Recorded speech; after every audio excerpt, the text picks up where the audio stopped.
আমিরে জামান যখন ফরিদপুর রাজেন্দ্র কলেজ মাঠে পৌঁছান, তখন তার সামনে নেতাকর্মীদের উপস্থিতি যেন জনসমুদ্র।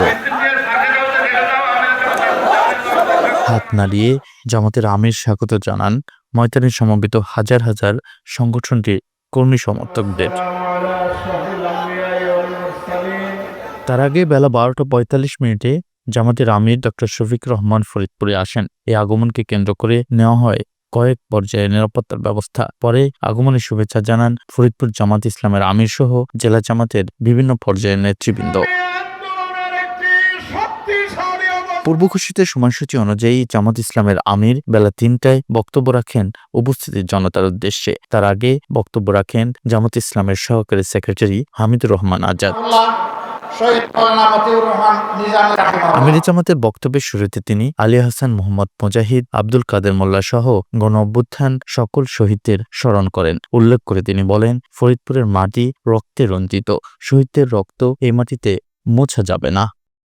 এই জেলা আমাদের বিশাল আবেগের জেলা। এই জেলায় বাংলাদেশ জামাত ইসলামের শীর্ষস্থানীয় আমাদের মাতার তাজ দুইজন নেতা ছিলেন। তৎকালীন সেক্রেটারি জেনারেল শহীদ আলী হাসান মোহাম্মদ মুজাহিদ এবং সহকারী সেক্রেটারি জেনারেল জনাব শহীদ আব্দুল কাদের মোল্লা।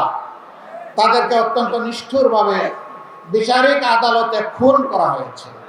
ডক্টর শফিকুর রহমান আরও স্মরণ করেন, বাংলাদেশের স্বৈরাচার ও অন্যায়ের বিরুদ্ধে সকল প্রকার আন্দোলন সংগ্রামে যারা শহীদ হয়েছে, সেই সকল শহীদের আল্লাহ তাআলার দরবারে দোয়া করি, তারা যে বৈষম্যহীন মানবিক সমাজ কায়েমের জন্য লড়াই করে এই জাতিকে মুক্তির পথ দেখালো, আল্লাহ যেন এই লড়াইয়ের ময়দানে যারা নিহত হয়ে দুনিয়া থেকে বিদায় নিয়েছেন, তাদের রক্তের ঋণ আল্লাহ যেন এই জাতিকে পরিশোধ করার তৌফিক দান করেন। যারা আহত হয়েছেন, পঙ্গু হয়েছেন, তাদের রক্তের ঋণ যেন এই জাতি স্মরণ রেখে তাদের প্রতি শ্রদ্ধা জ্ঞাপন করে। তিনি আক্ষেপ প্রকাশ করে বলেন, 15.5 বছর আন্দোলন করেছি, কখনো এককভাবে, আবার কখনো যুগপৎ আন্দোলনের মাধ্যমে, কিন্তু এই আন্দোলনের পরিসমাপ্তি টেনেছেন আমাদের সন্তানেরা। 15.5 বছর দফায় দফায় আমরা বিরোধী দল আন্দোলন করেছি, কখনো সম্মিলিতভাবে, কখনো যুগপৎ, কিন্তু আমরা আন্দোলনের পরিসমাপ্তি টানতে পারি না। পরিসমাপ্তি টেনেছে আমাদের সন্তানেরা। এ সময় তিনি পিলখানার বর্বরচিত হত্যাকাণ্ডের কথা উল্লেখ করেন। তিনি বলেন, যারা এই জঘন্যতম হত্যাকাণ্ড করেছে তাদের জনসম্মুখে এনে ফাঁসির ব্যবস্থা করতে হবে।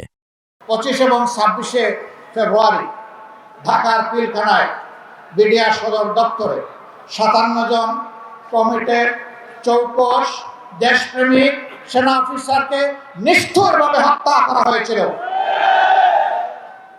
তাদের পরিবারের পুরুষ এবং মহিলা সদস্যদেরকে হত্যা করা হয়েছিল।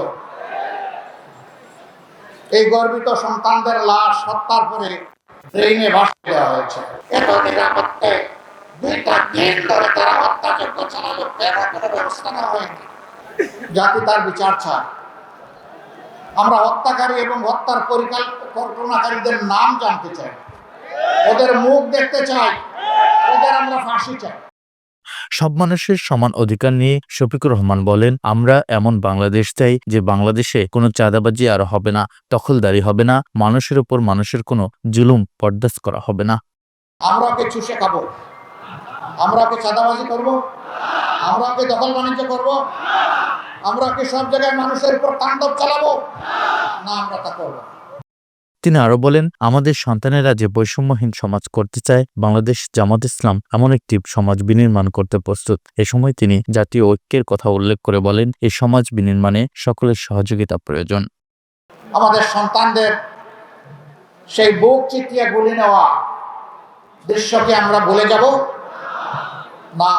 তাদের প্রতি আজীবন আমরা সম্মান প্রদর্শন করব। মুখে সম্মান বললে হবে না।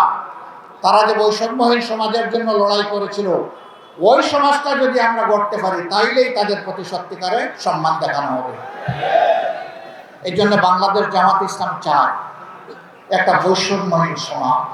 গাছের মাথা আর তার নিচ এত ব্যবধান থাকবে না। সমাজের মানুষ যার যার জায়গায় তার বৈধ অধিকার ভোগ করবে। আমরা এমন একটি সমাজ চাই, সেই সমাজ যদি গড়তে হয় তাইলে আমাদের জাতীয় ঐক্য লাগবে। সমাবেশে ফরিদপুর জামায়াত ইসলামের আমির মাওলানা বদরুদ্দিনের সভাপতিত্বে এবং সেক্রেটারি প্রফেসর আব্দুল ওহাবের সঞ্চালনায় বিশেষ অতিথি হিসেবে উপস্থিত ছিলেন দলটির সহকারী সেক্রেটারি হামিদুর রহমান আজাদ, ফরিদপুর অঞ্চলের দায়িত্বশীল দেলোয়ার হোসেন, সাবেক জেলা জামাতের আমির শামসুল ইসলাম আল বরাটি,